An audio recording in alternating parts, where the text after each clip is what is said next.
Congressman Marcoleta. Please proceed. Mr. Secretary, tumaba po kayo. Salamat, Mr. Chair. Mr. Chair, I'll start from the issue of the slashing of the budget. Magkano po yung nawala talaga, Mr. Chair, sa budget niyo? Mr. Chair, in the table number, which year, Mr. Chair? 2023, 2024. Yes. 2023, 13 billion. 2024, 6.5 billion. And would you have an idea as to why this is slashing of your budget? Mr. Chair, ang assumption ko, if you look at that earlier trend kasi, the department really had underutilized amounts nung 2020, 2021, 2022. And kung titignan nyo yung corresponding slash, parang magkatugma halos yung hindi namin ginamit at yung tinatanggal. I can only assume. Maybe your assumption, Mr. Secretary, is correct because it jibed with the numbers. Comes close. But even if that is correct, and considering that your budget tries to address particularly the PPP beneficiaries, the four-piece beneficiaries, did you bother to inquire as to why these slash were made in the first place? We wrote a reiteration na wag slash and justified why it should not be so for both houses. And what answer did you get? We did not get any. Unfortunately, we did not get any, but we weren't expecting rin kasi it was more of asking. And also, did you ask who was responsible in slashing your budget? Mr. Chair, we wrote that letter prior to the release of the GAA kasi we were lobbying in both houses na wag mabawasan. Because the last time we checked, I think the House of Representatives has nothing to do with this. And after the BICAM, some miracles were performed. Mr. Chair, that is what it seems from this earlier part of this briefing. I'm not a usual participant in a BICAM. I believe I participated in one BICAM only. And I got frustrated. It's boring. Why? Pag nandun ka, hindi mo alam kung ano nangyayari, Mr. Secretary. Andiyan ang contingent ng Senate, andiyan ang contingent ng House, but there are only two people talking together, isolated from the rest of us. So, ang gusto ko lang itanong sa inyo, kung sino man yung responsible ng pagkakatanggal ng budget ninyo, alam naman nila na merong target people, beneficiaries, more particularly yung four-piece. Did they underestimate your judgment or your capacity to put some numbers to address the needs of the four-piece beneficiaries? Mr. Chair, I think I can only assume again that at the time of the hearing, even in both hearings, mababa talaga yung utilization namin. Nasa 30%, 17%, because we were cleaning the list. But we kept on repeating, and the minutes will bear me out on all the budget hearings, that I kept on assuring our policymakers na ma-reach namin yung full disbursement because talagang we had a dedicated team doing the listing, the clearing. So we were very confident. I believe you, Mr. Secretary. As a matter of fact, the- when you were appointed the Secretary of DSWD, I thought that that was the best decision the President ever made. Thank you. Ngayon, ang tanong, ikaw na yung nandun eh. Okay, palagay mong wala na tayong sisisihin kung ano man yung mga nakaraan, di ba? Merong, siguro, hindi naman sinasadya yun, talagang gano'n. Nagka-problema yung iba. So, nagkaroon ng underutilization. But will you utilize that particular issue only para tanggalin mo yung budget, especially now na merong itinalagang secretary who is sure is serious enough to do his job and to address the problems Mr. as he see fit. Mr. Chair, I have to give credit where credit is due, and not because Congressman Tulfo is here. He started the cleaning of the list. Yes, I know that also. Even during his time, there was an honest to goodness effort to Yes. clean the list. And they should have, well, we were hoping that the policymakers saw that effort. Sineryoso talaga yung paglilinis ng listahan. And considering that there was already a serious effort going to this direction, like for example, Secretary, now Congressman Tulfo did his best also until you succeeded him. Bakit naman dahil lang sa perceived low utilization ng budget ay inislash yung ganito kalaking pera? Kaya ako tinatanong, are they questioning the integrity of the numbers? Kasi buhay itong mga ito eh. Palagay na natin talaga merong underutilization. But are they supposed to correct a mistake by another mistake, Mr. Secretary? Well, sana hindi ho. Because like we said, we gave the assurance and during budget season, babalik ko ulit ako dito eh. At matatanong ako ulit na bakit yung pinangako mo hindi pa rin nangyari. Kaya nga pinanindigan talaga namin na ituloy yung paglilinis at seryosohin yung paglilinis.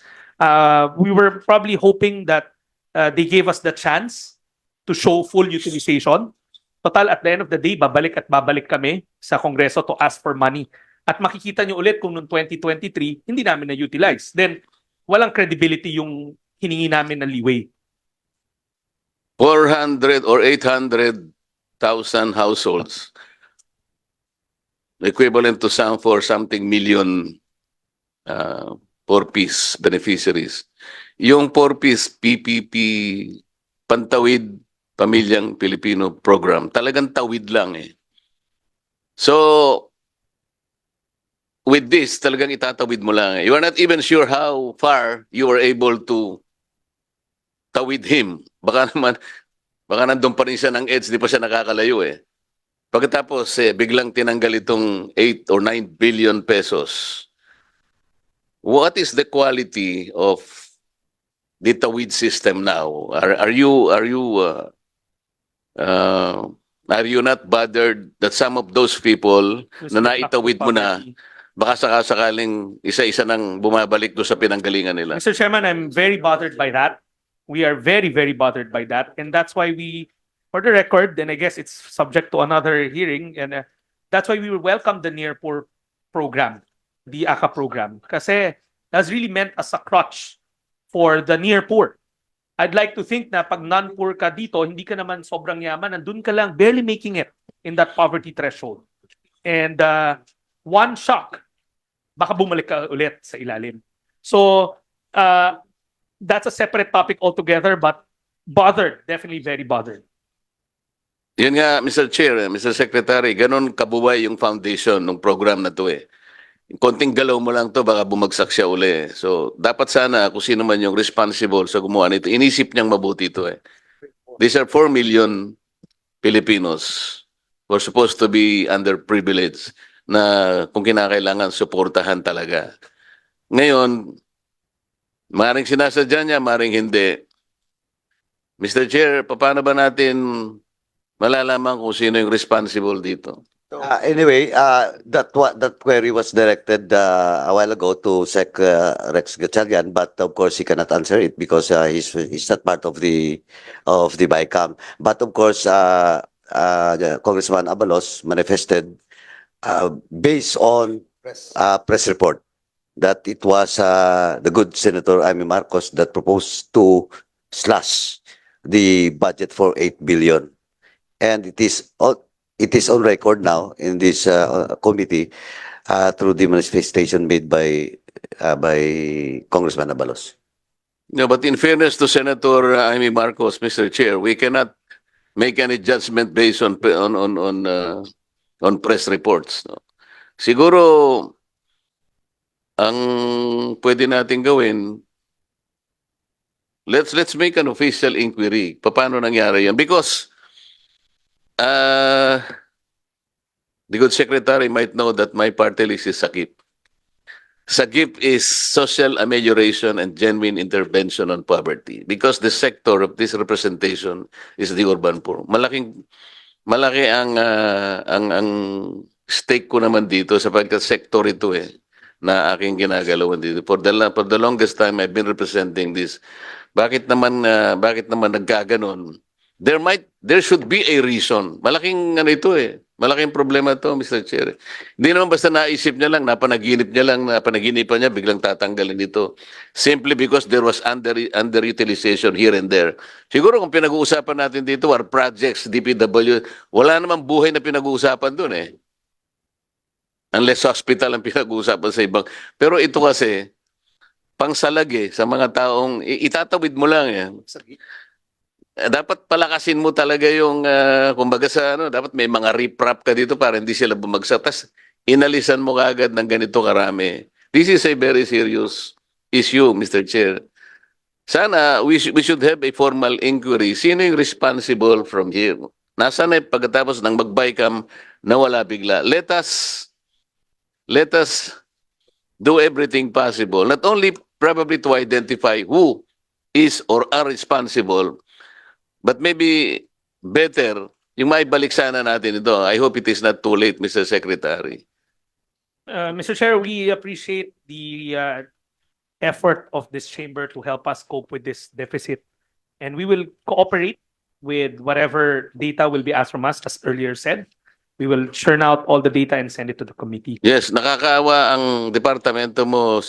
How are you coping with this problem? Well, etong 9 billion, a big chunk of that will come to for netong first semester.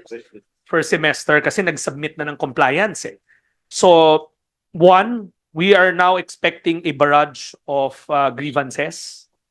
Na kompleto na kami, bakit hindi pa kami nababayaran? But more than anything, ang worry namin is the credibility of the program. Once a program is destroyed sa utak ng isang tao na hindi siya maaasahan, then ang worry namin, it might take time to recoup the reputational damage to the program. So we are working against time. That's why nung sa slide sa January pa lang, nagpunta na kami sa DBM. I spoke to Sec Nina. We're trying to find a solution even before the train hits us. You're correct, Mr. Secretary. Mabuti na lang hindi umandar yung papanood natin. Alam ko sasabihin nun siguro kahit di pa natin narinig. Baka wala na siyang tiwala sa program Kapag yung tao kasi nawala ang tiwala sa program, medyo mahihirapan na tayo. Kapag ang tao tiwala sa program, kahit naghihirap tayo, kayang-kaya mong ilaban yun Because people still believe in the program. Di ba, Mr. Secretary? You're right, Mr. Chairman. In fact, I keep on pointing to them, nasa likod ni Sec Kimbo yung SNPP.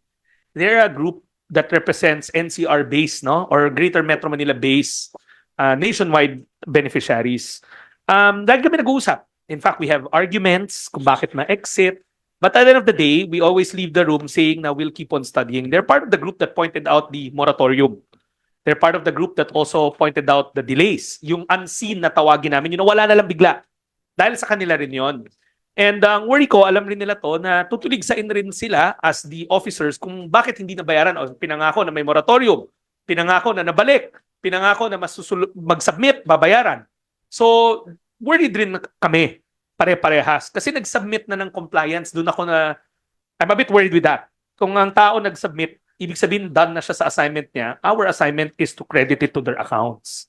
And alam niyo ng SNPP, we've had numerous meetings on the moratorium, on the targeting, on the retroactive payment, pati yung unseen na tawagin namin, wala. Pinag-usapan namin yan extensively.